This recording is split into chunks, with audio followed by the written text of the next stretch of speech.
Well, hey there. Good morning, Brickheads. Happy Monday to you. It is November 10th, 2025, and guess what? It is time for some more news and rumors. But hey, before I get into that, I do just want to say thank you. Whether this is your first time or your 131st time tuning into the podcast, I just appreciate you. No matter how you get this episode, whether it's on your favorite podcast platform or maybe you like checking things out on the YouTube page, no matter how you get it, I appreciate it. So if you are new to the channel or you are new to listening to the podcast, don't forget to subscribe so you can hear all the latest and greatest. On Mondays, it's all about news and rumors. And on Wednesdays, I do a Wild Card Wednesday, which varies on the topic. And this Wednesday is going to be a good one. It's going to be a little controversial. So make sure you are tuning in for that. But hey, let's get into it. It is Monday. Not too much going on in the world of Lego, unless you're a Star Trek fan. If you're a Star Trek fan, this is like the biggest week you've ever had in Lego. And I'm a Star Trek nerd. Obviously, I'm a Star Wars nerd. I'm a Lord of the Rings nerd. I think we've just established by now, if you've been listening long enough, I'm a nerd and I embrace it and I love it because you know what? Nerds rule the world, right? So, but yeah, I love Star Trek. Honestly, when I'm doing speed build videos or when I'm just sitting back building Lego, a lot of times I'll have Star Trek on that I'll be watching, like either Deep Space Nine or Next Generation or even the new Picard, something that I have seen before a lot, and I can build and I can like half focus on the show. Like Next Generation is perfect for that. And speaking of Next Generation, we did it. We finally have official images of the new Star Trek USS Enterprise, the NCC 1701D. This is specifically the Enterprise that deals with the Next Generation. So, you know, Jean-Luc Picard, Captain Riker. Sorry about that. It's so exciting because it's something that if you're a Blue Bricks fan, Blue Bricks is it's a non-Lego building brick. They had the license on Star Trek for a long time, and they did a really good job with it. Honestly, they had some really big sets. They had some smaller sets. Very complete collection. So if you are a Star Trek fan, you really could have gotten your fix through Blue Bricks. You just couldn't get it through Lego, and it's hard to get those sets nowadays. A lot of them are sold out. You got to get them all aftermarket, obviously, but here we are. And I thought it would be fun to let you know. Here we are. It's November 10th, 2025, right? The first Star Trek rumors on this set were, I actually gave them on an episode way back on January 13th, 2025.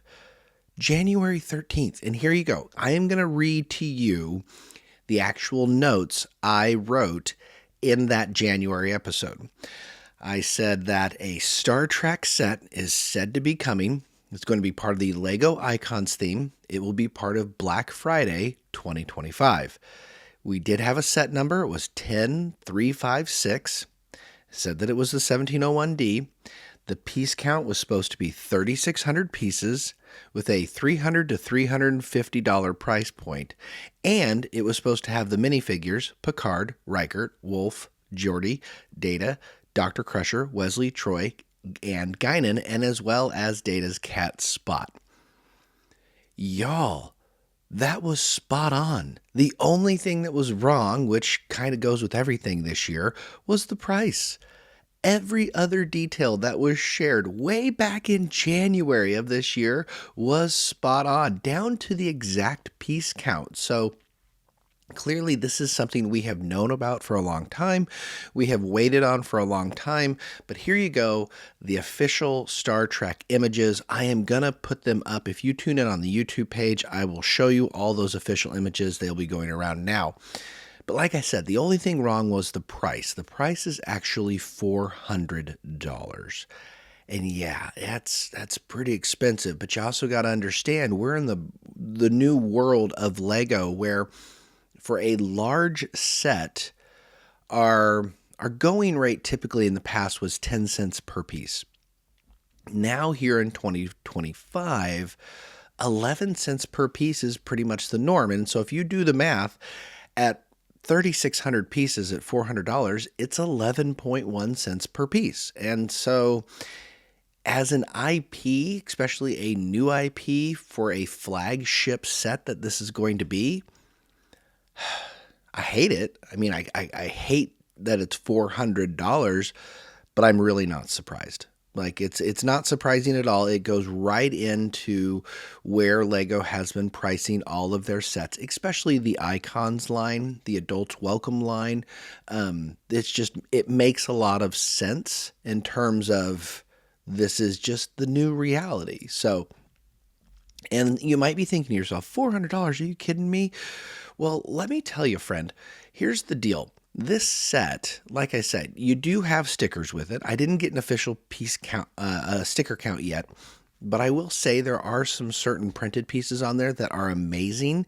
The actual warp dish on the front, that is a printed piece, and a very complicated printed piece, I might add. It really, really ties the ship together. Like if you're displaying it from the front side, looks fantastic.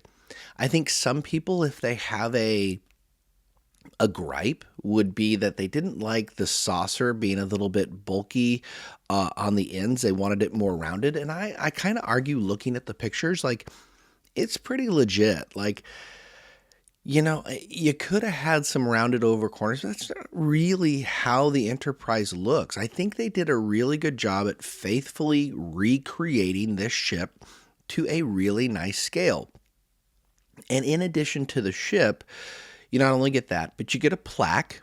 And it kind of funny, on the plaque, I think there's a misprint. I was looking into this. They have the launch date for the Enterprise, and they have stardate 4759.5, and I think it's supposed to be 0.3. I was looking at that somewhere. I am not that much of a Trekkie. I don't just know that off the top of my head. But in looking through different things, I did see that I think that is an error on Lego's part, which I just think is funny. Like, if you're going to have this initial flagship set with an actual printed plaque with like basic information, non-Trekkies aren't going to care. But if you're a Trekkie, they're as hardcore as Star Wars fans, and they're going to be like, are you kidding me? That's like basic information. You had better get this right. And so while it may not seem like much, it's just another prime example of Lego. Like, what are you doing? Dude, it's like, get your basic information right. But besides that little error, it comes with a great plaque. That looks good. But it does come with some amazing minifigs too. And let's talk about these minifigs. Here's what I love. Star Trek, pound for pound. Okay, ready? If you're a Trekkie out there, you ready? Get some comments in down below, because I'm going to give you my opinions on Star Trek and what I think is the best and the worst. Star Trek, the Next Generation, not the best series. I'm going to tell you, I think Deep Space Nine is the best series. However, I will tell you, Captain Picard, in my opinion, is the best captain. And and you can fight me on this if you want. Leave a comment down below. What's your favorite Star Trek series, as well as who is the best Star Trek captain? I mean, it can't be anybody other than Picard, right? I mean, that's just kind of how it goes. But no, man, I love Deep Space Nine. But followed closely behind for me is Next Generation. But anyway, what I love about Picard is that he comes with his cup of Earl Grey. Like, who doesn't? Like, if you watch Star Trek, you'll know all these little things that go along with it. But yeah, he has a little cup of Earl Grey, which I think is cool. In addition to that, you got the other characters. Riker has his trombone, which I think is just fantastic. The other ones, they're fine. Data with his cat, I think, is a really nice touch, because you'll know Data is the android. If you know nothing about Star Trek, Data is the guy that's not real, right? His positronic brain. He is an android, but in his quarters, he keeps a cat, right? And so that comes with him. I also think it's funny that for Wesley, they made it Kid Wesley. So Wesley grows up, little Wesley Crusher, little smart guy that he is. He grows up in the series, and so you could have done adult Wesley or Kid Wesley, and it makes a lot of sense. They kind of did like season 1 Wesley, where basically Picard hates him, and I just think that's funny as well.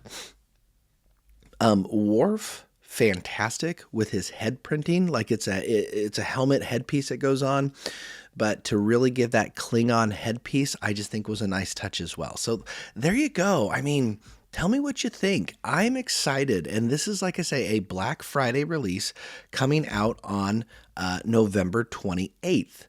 So go ahead and get it. And if you do, it's going to come with a gift with purchase. And here is a great example of how a gift with purchase isn't something that Lego has messed with us. They shouldn't have just put it in there already like they did with the Death Star or the fish tank. This is just a nice gift with purchase that is a great add-on, like when you got a Star Wars set and you got a lightsaber to go with it. This is that level of gift with purchase, and that is set 40768. It is the Type 15 shuttle pod. So this is your classic shuttle pod that they used in the series. It is 261 pieces. Plus, it comes with another minifig. You can get Ensign Ro with this. Ensign Ro was a character that came on later in the series, but it's a really nice gift with purchase, whether you open it up or you want to go resell it, because this thing is going to go for a decent amount of money. So you could lower your cost that way. I would imagine $60 to even maybe $75. This is probably going to be valued at. But it's pretty good. One thing I did see, though, and I'm going to put this up. I think this is interesting. We have rumors. None of this I have found to be confirmed, but I would say strong rumors, strong speculation of what the gift with purchase could have been. And so I think this is kind of a fun thing. I think they were right in doing the Type 15 shuttle pod. It's your classic looking shuttle pod. But did you know it could have come with Miles O'Brien? That's right. Instead of Ensign Ro, we could have gotten Miles O'Brien. And that is the, again, you don't know, Miles O'Brien is the character who ran the transporter room in Next Generation. He actually goes off to Deep Space Nine later. He is actually, I think, him and Worf are in more Star Trek episodes than any other character across all series, which I think is kind of cool. And so, yeah, we could have gotten that. I will tell you the other minifigs that were considered apparently were Tasha Yar, which fan favorite, everybody loves Tasha Yar, and of course Q, which I think that would have been really cool to get a Q. But hey, hopefully Star Trek keeps going and we can get these characters later on. Like if there is a Deep Space Nine or, they release a different type of shuttle, or they release a different type of like Galaxy class ship or something like that, we could get a Miles O'Brien later. But in addition to that, instead of a shuttle pod at all, one of the considerations was not just to have Miles O'Brien, but to actually have a transporter pad be the gift with purchase, which I also think that would have been a really cool idea. And with the idea being that this transporter pad could have displayed all of your minifigs. Now, I know people are for sure going to be building their own transporter pad, but to get a gift with purchase that would have been a transporter pad with Miles O'Brien and then had space to have everybody on there, I think would have been really, really interesting as well. There were actually 3 other ones that were considered as well. Instead of the Type 15 shuttle pod, you have the Type 6. It's the smoother shuttle pod known as the Justman. That was considered for it. But then the 2 big ones that I think would have been interesting, there was consideration for a MIDI-scale Borg cube. And I mean, let's face it, the Borg are one of the, pound for pound, one of the greatest villains in Next Generation. Even more so in Voyager, obviously. But just, the Borg are that constant quadrant D threat that's always coming on. The only thing that could really dethrone the Federation, I'm thinking about it now, like in other quadrants, who else we have a giant threat right there? I don't know. But yeah, anyway, we're talking about the Borg. But yeah, like remember we had a midi scale Death Star? It would have been something like that, but instead it would have been a Borg cube. And then finally, last but not least, I think this would have been a very interesting gift with purchase. A little more niche, but hardcore Trekkie fans, I think, would have really appreciated it. The gift with purchase could have been a Catan probe with Elaine. Isn't it Elaine? Elaine. And the Resican flute. So when I say those things, there is a very specific Star Trek episode called The Inner Light. Pound for pound, it's usually up there like top 3 Next Generation episodes of all time. The Inner Light is always up there. And really is a great episode, standalone. You don't need to know anything about Star Trek to enjoy this episode. It's basically this probe appears, and then flash of light, right? Picard goes down, and he seemingly on the bridge is in a coma. But then at the same time, he is now on this planet living an alternate life. And the shtick of the episode is he lives this whole life, and he's playing his flute, and he's not good at it. But as it goes on through the episode, he gets better and better because he's on this planet living this life, and that is his little flute that he plays throughout. And at the end of it, basically, and I'm going to give you spoiler alerts because this episode's like 35 years old now. So, but the planet dies. Like I want to say there's a star that dies, so the planet's died, and this civilization is doomed. And so what they have done with this probe is to take all the memories, all of those things about what made their civilization, and they have basically inserted it into Picard so he could know, so he could carry on the legacy and the memory of this civilization, which is really cool. And what made the episode special is that in the probe, there was a little box, and you opened up the box, and there was the Resican flute. And at the very end is this super solemn scene of Picard in his ready room, and he picks up the flute, and he just starts playing it beautifully. And that's how the episode ends. So it's like, was he there? Was he not there? It was really, really good. Again, if you've never seen a Star Trek episode in your life, start with that one and you might get addicted. It's pretty good. But that would have been a really, really cool gift with purchase for sure. So there you go. 5 different examples of gift with purchases we could have had, which I think is interesting. If Star Trek continues on with this and we get, let's say, Voyager, I think would be a good example. That's when we should get the Borg cube. Like if they come out with a Voyager class starship, Captain Janeway and all that, the Borg cube would literally be perfect for that. And you could even get a Q going along there, although Q and Picard are really what go together here. But anyway, so there you go. There's Star Trek. I know I spent a lot of time on it, guys, but there's a lot of stuff to talk about for sure, and especially all the what could have been. And then also, hey, speaking of gift with purchases, my computer's going crazy right now, so I can't do anything.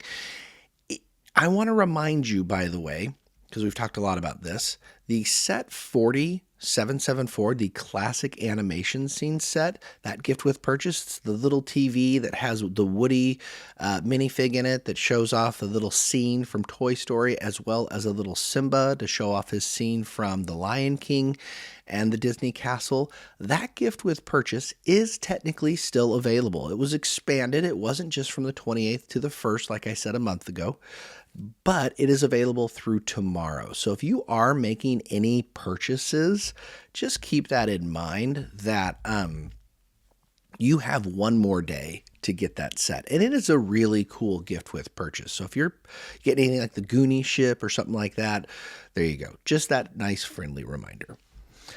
All right. Well, hey, what else is going on in the world of Lego today? I'm glad you asked, because it wasn't just Star Trek. I can't just geek out on Star Trek the entire episode. I have two more big things I want to talk to you about. And yes, if you're tuning in on YouTube, I've got a Star Wars set next to me. So I'm going to save the Star Wars information till the end. But yeah, it's Star Wars, not Star Trek. But I do want to remind you that the Chinese New Year sets have been officially released. And these come out, I say, images have been officially released. The set themselves come out in January. But the three sets we're talking about is 40864, the Fortune Master, and then 80118, the Fortune Firecracker, as well as 119, the Galloping Horses Canvas. Let's talk about these three real quick. First off, the Fortune Master, 386 pieces for $30. So that's 7.8 cents per piece. Cute little set. When I say Fortune Master, it's basically this dude done cartoonish style, but he has the it's almost like he's the sage, right? He's got all the stuff that goes with him to basically, here is what your fortune is going to be for the new year, the good fortune that you will have. And it's just a cute little one-off. Last year they did the Lucky Cat. This is this year's version of the Lucky Cat. But moving on from there, the two Chinese New Year sets, the big ones this year, again, I think that Lego has really outdone themselves. These sets are great. They're a great example also of sets I would love to own, but I just don't have enough space to get another collection, but they're gorgeous. And one of them is the Fortune Firecracker. This is 1,039 pieces. It's $90, so it's only 8.7 cents per piece. So again, excellent value for your price. And it also has 6 minifigs. And what is cool about this, you can hang it on the wall. The top of the firecracker portion opens up so you can have different scenes with your minifigs. And then it's got the whole hanging down portion that has the actual little firecrackers hanging off of it like you would see when they're celebrating Chinese New Year. And it's just a really good looking set. It's honestly surprisingly big when you see the pictures. I just really like it, and it looks cool, the fact that you can actually like hang it on the wall. I just think that's a nice little additional touch. But maybe if you're not into that, hey, 8119 is the Galloping Horses Canvas. Guys, this is a really good set. Like, even if you're not into Chinese New Year's sets, like, if you just like horses, it's just a cool looking set. It's almost like when the horses are coming out of the Trevi Fountain. It's just really neat. You've got a full canvas behind it, and then you have these horses that it's, a terrible job describing this, but it looks like galloping horses. Tune into the YouTube page so you can see the images, because my descriptions clearly are not going to do this justice. But it is a 1,650 piece set. It is $120, so that's only 7.3 cents per piece. Really good deal again, and comes with 2 minifigs. But the highlight of this set is the set itself. It's very colorful. You obviously got your reds, but they're incorporating some greens in here, and the horses are almost coming out. And just the fact that they have this full canvas piece behind it that shows you that classic image of the galloping horses, it's just really good.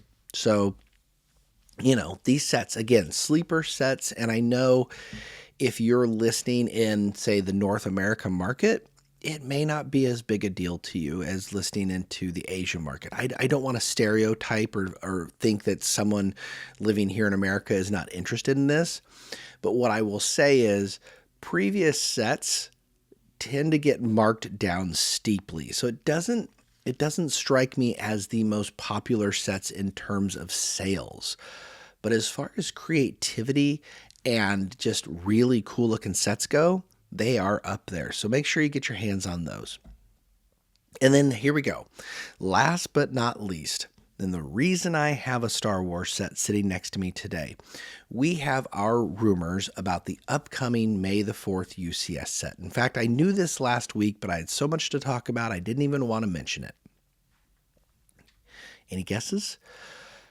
That's right. I'm sure you all guessed. The May the 4th set next year, the current rumor, which is probably true, it's going to be the Mandalorian's N1 Starfighter. So yes, the silver starfighter that after the Razor Crest gets blown up, he gets a new ship. It's super, super fast. It kind of looks like the Naboo, the UCS Naboo starfighter, the yellow one with the chrome. But yeah, it's supposed to be the Mandalorian's in one starfighter. We should be getting a new Grogu mold with this. But overall, even at it's probably going to be $240 like all the new UCS sets are. Let me know, are you excited about that? Like, I say it makes sense because next year we have the new Mandalorian movie, The Mandalorian Grogu. It's coming out. So it makes perfect sense for Lego and Disney from a business standpoint as they are, touting their new movie that this should be the UCS set. But I would argue it's not it doesn't really get me that excited. It's not that iconic of a ship. It's okay. It's fine. It's no Razor Crest. And really, it's one of those things where I'm like, man, I wish we could have gotten. And then I started thinking, I was like, what could we have gotten? And as I started looking at my snow speeder, because I have a UCS snow speeder sitting next to me, I was like, it very easily could have been Vader Ties Advance. Darth Vader's tie set that you have from the original New Hope is a set we got back in 2006. And we had rumors that this was going to be the upcoming set. And it seems like every year it keeps getting put off. And I'm looking at the snowspeeder going, the old school snowspeeder, good. The new UCS snowspeeder that I have in front of me, incredible. And it's just why are we doing Mandalorian on this ship that everybody's it's going to be another Naboo starfighter ship example? And I'm just it's going to be okay. But we could have gotten that, or, Lego, if you're listening, everybody wants a UCS Republic dropship. If we could just get a Republic dropship with an ATOT attached to it again, one of the greatest Star Wars Lego sets ever made, and get that redone, I think that would have been a really cool one. Or even something that we've never seen before, like the Nebulon B frigate. We've had these smaller versions of the Nebulon B frigate. If you don't know what it looks like, it's a funky looking ship. I'll put images up of it, but it's a very long ship that is got some components that go down both in the front and back. But we could have very easily gotten something like that, and I think people would have also been really excited for. And I don't know, let me know, are there other ones that you think could have been good UCS sets that have been better than the Mandalorian ship? I also think about the Ghost, but truth be told, I think we're going to get the Ghost in the fall. I think the Ghost is going to be your massive $500 or $700 or $1,000 Lego set that we're going to be getting next fall. The Ghost is the ship from Star Wars Rebels. Really fantastic ship. But like I said, I think that is due for a huge release. So that's why I don't think the Ghost would be our May the 4th release. The May the 4th release typically is always that what was a $200 set is now basically a $240, 2,000 to 2,500 piece beautiful Star Wars set that you pretty much all the things behind me that you see. Those are the UCS style sets. So I don't know. We will see. But yeah, that's it. That's what I got for this week. I know it wasn't talking about a bunch, but man, we got some cool stuff with Star Trek coming out. I didn't even talk about the fact that the saucer comes off from it. Just nice little touches like that.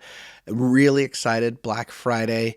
Again, $400. So it's not cheap. I am still going to have to think about it just like everybody else, but it's a set I definitely want and a set that I would love to have the shuttle pod and to also make sure I have Ensign Row as well. But you let me know in the comments. Do any of these get you excited? Are you ready for all this? Or are you just let's go, move on. I'm ready for 2026. Let's just go to Pokemon, right? So anyway, with that, I'm going to call it here. I appreciate you as always coming along. And again, make sure you tune in Wednesdays. Episode should be a good one. Again, hopefully get a little controversial, get people stirred up a little bit. I have some hard takes for 2026, and I'm just going to leave it at that. So, as always, I appreciate you. I hope you have a wonderful week, and I will see you on Wednesday. Bye-bye, y'all.